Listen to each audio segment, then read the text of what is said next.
Hello viewers, যেমন আমি কিন্তু এই একটা স্ট্র্যাটেজি নিয়ে আপনাদের একটা ভিডিও দিছিলাম। যখন একটা ক্যান্ডেলকে 3টা রেড ক্যান্ডেলে ভাঙতে না পারে, তখন চতুর্থ ক্যান্ডেলে কি নেবেন? আপের জন্য নেবেন। কিন্তু চতুর্থ ক্যান্ডেলও যদি রেড হয়ে যায়, তাহলে কি করবেন? পরের ক্যান্ডেলে আপনারা এমটিজি নেবেন।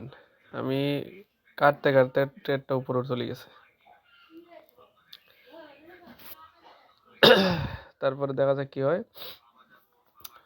আমার ট্রেডটা অনেক উপরে গিয়ে পড়ছে, দেখেন মার্কেট কিভাবে ফাল দেয়। তো আমি কি বলতে চাইছিলাম, সেম ভিডিও কিন্তু আমি আগেও দিছি। একটা ক্যান্ডেলতে গ্রিন দিয়ে দেখাই।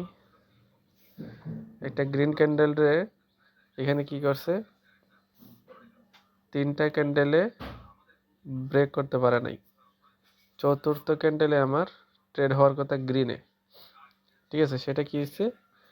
রেড হয়েছে। সেই ক্যান্ডেলটা কি হলো? আমার রেড।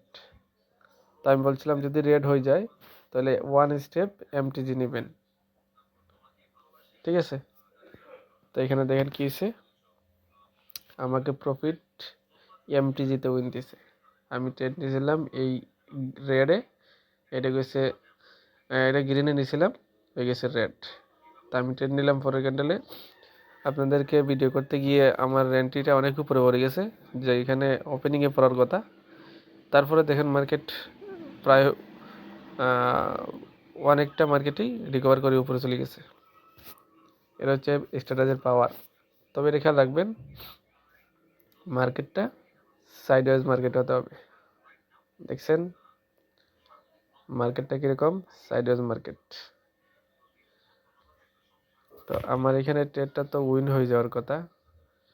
এটা ওকে ওকে ওকে, ঠিক আছে, যাক, ধন্যবাদ। আশা করি বুঝতে পারছেন।